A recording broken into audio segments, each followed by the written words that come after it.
Good evening, I'm Matt Woodman. This is CTV News at 5. Tonight, marking a somber anniversary, how people in Jasper are commemorating last summer's devastating wildfire.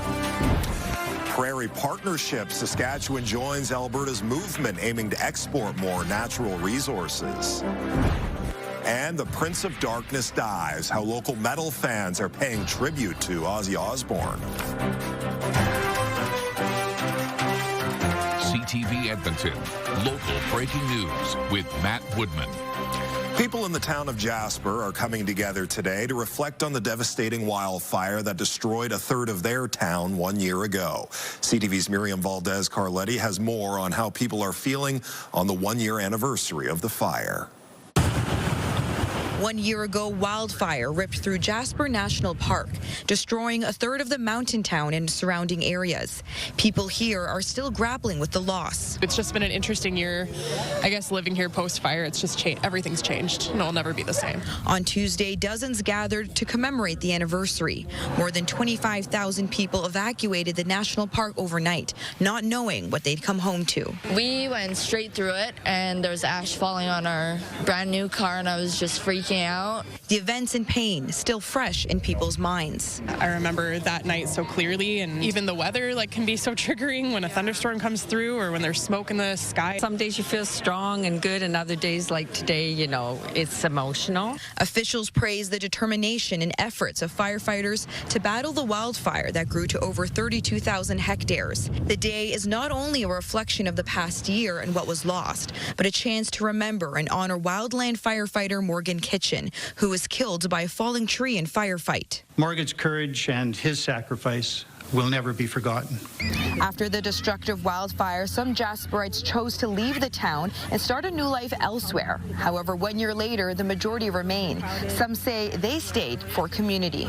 I think I really needed to be around community that's gone through this and understands what we've been through. It's not just about the trauma of the physical fire, it's about the loss of community. It's been my home. My people are my people. I would feel uncomfortable going to a town that I didn't know anyone. While the town is still recovering with a long road ahead to rebuilding homes and destroyed businesses, Jasperites remain hopeful the future is bright for the small mountain town. In Jasper, Miriam Valdez-Carletti, CTV News. Cool and wet weather is helping crews fighting an out-of-control wildfire near Slave Lake. An evacuation alert remains in effect, though. Alberta Wildfire says the fire is still out of control, although fire activity has been reduced.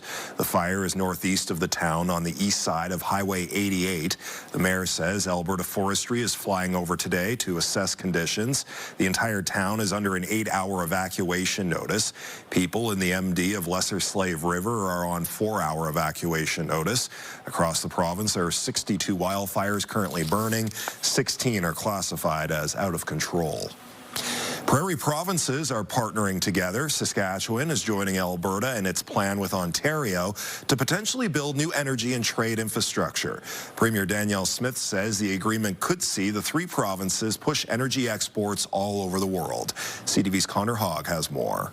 When it comes to advancing these goals, it's undeniable that there is strength in numbers. An agreement signed Tuesday morning that Premier Danielle Smith says will open up exports between Alberta and Ontario and now Saskatchewan. The provincial governments will explore potential new pipelines and rail routes between provinces. The premiers announced the agreement the same day they're meeting with the Prime Minister.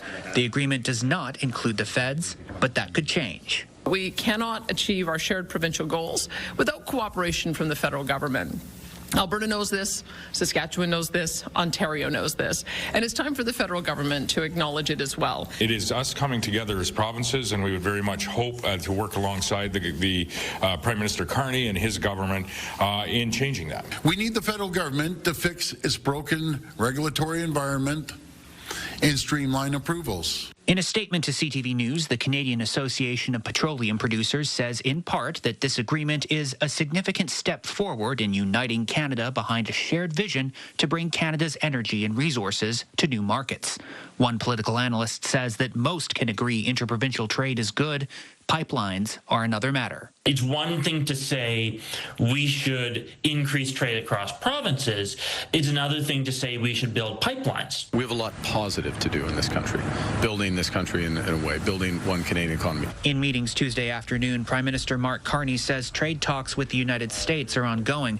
He also says premiers have to do what they can to close interprovincial trade barriers. All the premiers are looking for ways that we can support each other. You're seeing lots of MOUs being drafted and written up. We've got a few things we still need to work through, but I think we're all moving in the right direction. Smith says this agreement follows Carney's instructions to diversify markets and support fellow provinces.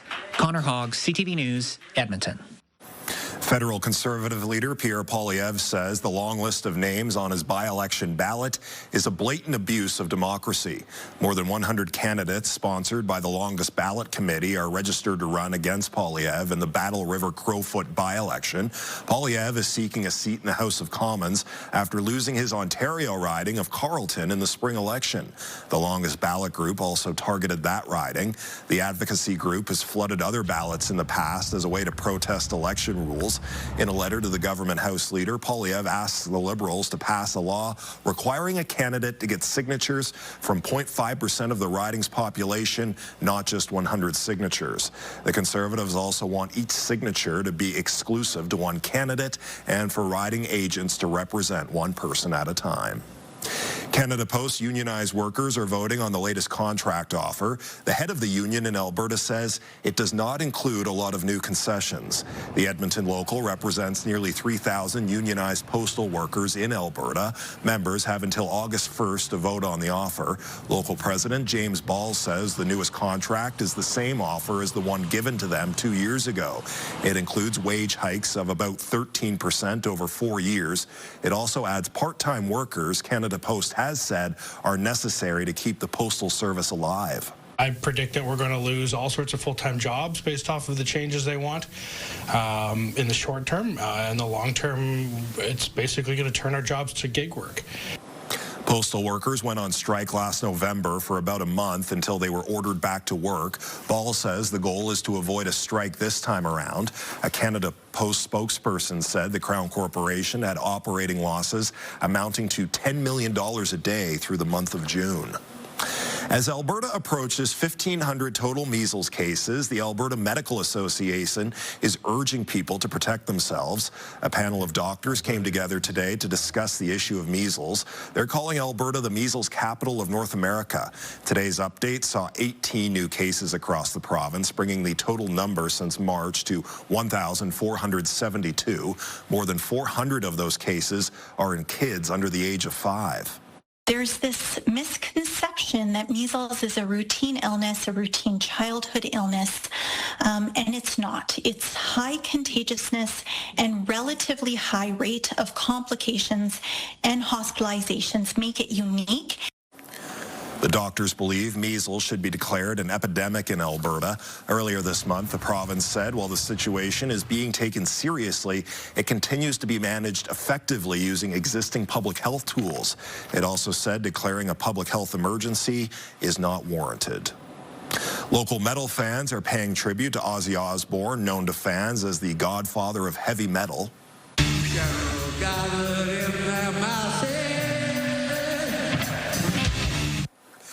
That was Ozzy Osbourne 2.5 weeks ago, performing in his final concert with his band, Black Sabbath. Nicknamed the Prince of Darkness, Osbourne sold more than 100 million records worldwide with his band and solo project. One local fan says Ozzy turned him into a metal fan when he was a teenager. His parents wouldn't let him listen to the music, so he had to sneak around.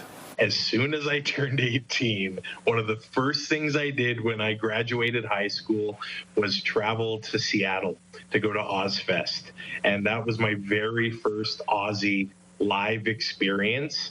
And it's something that I'll never forget. Since then, he's been to nearly a dozen Ozzy shows in various countries. Osbourne's family released a statement saying he was surrounded by family at the time of his death this morning. Ozzy Osbourne was 76 years old. All right, let's get our first look at the weather now. Corey, speaking of darkness, it was a little dark to start the day, kind of gloomy and gray out there, but starting to brighten up a little bit. Yeah, that's right. We knew we would have a little bit more cloud to start off the day today, but it has been breaking up, and we will continue to see that be the case. So we look outside right now, temperature not too bad. We've seen a bit of a jump over the last couple hours. We're at 18. There's still a chance that we might gain another degree as we go throughout the next hour, so we'll see how that plays out. But it was relatively cool as we went throughout much of the day, so nice to get our temperature bumping up a little bit. Average seasonal high is 24. We'll be much closer to that tomorrow. Record is 35. Last year on this day we were at 34. As we take a look at the forecast for tonight, we'll see continued clearing, about 17 by 9 o'clock. Overnight 13. We'll start off tomorrow morning at 9, possibly with a little bit of fog. So keep that in mind when you head out in the morning. There's a chance that we could see some fog. As we go throughout the day, we'll see a little bit more cloud building in. Into the afternoon, 23 for a high for tomorrow. Slight chance we could see some scattered showers late afternoon, possibly a thunderstorm. Pretty slight at this point. Just keep an eye on the sky. But we do see an increased chance of that as we go throughout Thursday. Thursday warmer, 14 to start, 26 for a high. Into the afternoon, there's a chance we could see some thunderstorms, and then Friday becoming a little bit more settled, right around 23 degrees for a high. Now, for us tomorrow morning, we're starting off at 8 degrees. There are some areas in the province that will be starting off closer to the freezing mark. There's a frost advisory in place for some parts of the province. I will talk about that and have your 5-day forecast next time we chat weather. Wow, frost in July. All right, Corey, thanks very much.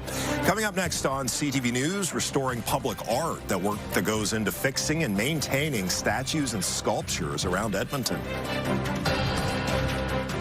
Programming brought to you by James H. Brown Injury Lawyers, the heavy hitters of injury law. You're watching CTV News at 5. Art installations can help make public places more vibrant. What happens, though, when those pieces show signs of wear and tear or vandalism? CTV's Nara Manisa has more on the work done behind the scenes to prolong the life of public art. It was removed from display about a month ago, and we'll be going back within the next month or two. A handful of public art pieces in Edmonton are waiting to be repaired. Well, this piece was installed about 12 years ago in Belgravia Park. And it was bright and colorful at that time, but because it was exposed, it had southern exposure to the sun, full exposure actually, it faded quite quickly. The Edmonton Arts Council takes care of our city's public art. If the work can't be done on site, it's brought to the warehouse. They work on the piece with the original artist if possible. If that's not an option, they turn to a helping hand. So the thing is that I didn't want to use my own hand, but the thing is that I'm not a sculptor. Mitra Saidi is a public art conservator. Her role is to assess the situation, develop a restoration plan, and carry out the work. Sometimes she has to get creative. The statue was missing its arm. She used a cast of her own arm and hand for its base. We cover on top of that to bring it close to what was the original one. She's working on a vision of hope, which needs a lot of repairs. This hand is like this. And we had one of the pieces at the side that we could find it. And it will be placed here. The outdoor pieces see a lot of wear and tear due to the weather, human touch, or vandalism. Sometimes they need new body parts. Others just need the exterior refinished. We'll be doing some, what we call a hot wax treatment on it, where we clean it, hit it with a torch and some wax, and that will protect the patina. The goal is to get the statues back in their original locations as soon as possible, so it can stand or sit proudly in its true home. Nara Misa, CTV News, Edmonton. A man who's trying to break a world record while raising money for charity continues to make the rounds, even overnight. It was like sleeping on the edge of a really rocky cliff. I'll be honest with you. I didn't get much sleep. Chris Sheets has been riding this Ferris wheel at K-Day since yesterday morning. He tried to get some sleep when the ride stopped at 11 last night, but the city noises and sirens kept him up. His goal is to keep riding for a total of 54 hours. He is permitted a 5-minute bathroom break every hour. So far, Sheets says he's raised more than $36,000. His goal is $54,000 for Alberta Dreams. That's a foundation that helps fulfill the wishes of sick kids. The children we're trying to help, their lives are uncomfortable every day of the year. So if I can make a difference in their lives and have a little fun along the way, I'm not kidding you, this is a little fun for me. And my riders, I mean, they love it too. It's all worth it.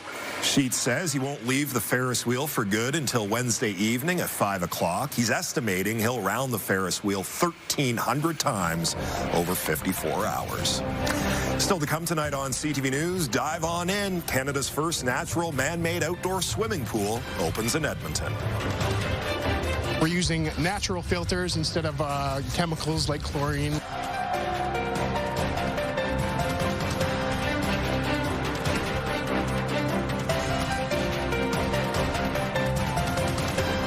Programming brought to you by James H. Brown Injury Lawyers, the heavy hitters of injury law. Borden Natural Swimming Pool opened today for the first time this season after being delayed twice. It was originally supposed to open in June until a small leak was found in one of the basins that helps filter the pool water. As a natural pool, no chemicals are used to clean the water. We're using natural filters instead of chemicals like chlorine like your other facilities would have. So water is filtered through plants and zooplankton, so it's pretty much like a very clean lake.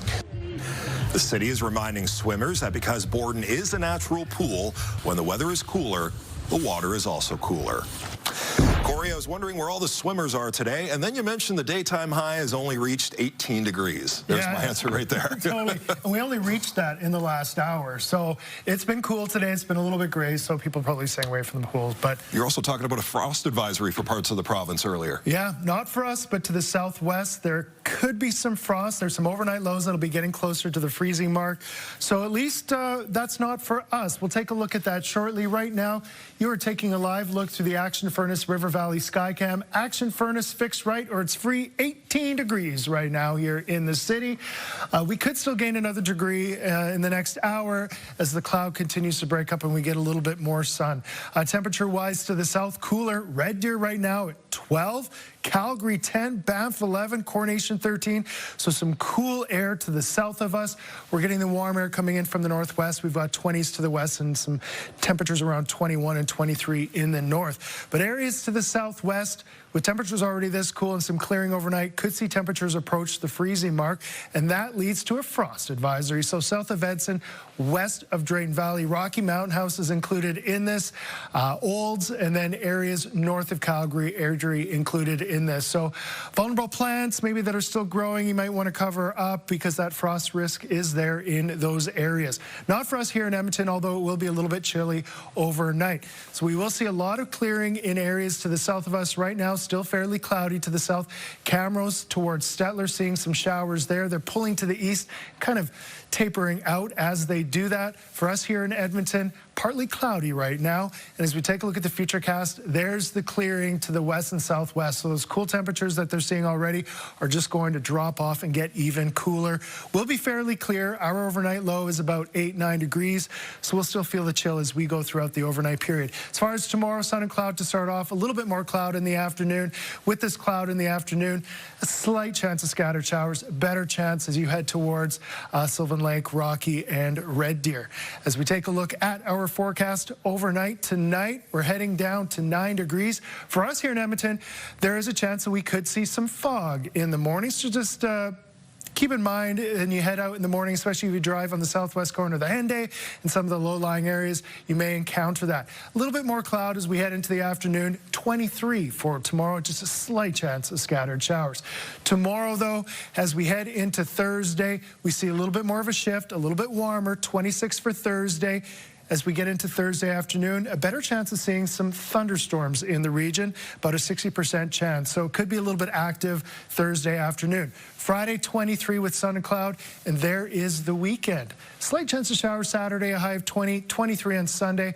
Relatively dry, especially when you compare it to the last weekend we had. Sunday is looking quite nice. As far as next week, as we take a look at the 10-day trend, temperatures climb once again. Still looking like we could be in the high 20s, around 30 as we end off July. And then heading into August, it looks like a little bit of a dip in the temperature. We'll take a greater look at your 10-day forecast in the 6 o'clock newscast. But again, for tomorrow, 23, a little bit more sun to start off, and then a little bit more cloud moving in as we head into the afternoon. All right, Corey, thank you. A teenager from Calgary has made Canadian junior golf history. 15-year-old Aphrodite Dang won the U.S. Girls Junior Championship over the weekend in Atlanta. The Calgary-born golfer is the first Canadian to accomplish the feat. Dang will receive an exemption into next year's U.S. Women's Open and will likely be invited to the amateur women's tournament at Augusta National Golf Club. When we return, Badlands Ballet, why dancers with Alberta Ballet are taking their performance outdoors. We normally don't perform outdoors. We perform in very controlled settings. CTV News at 5 continues.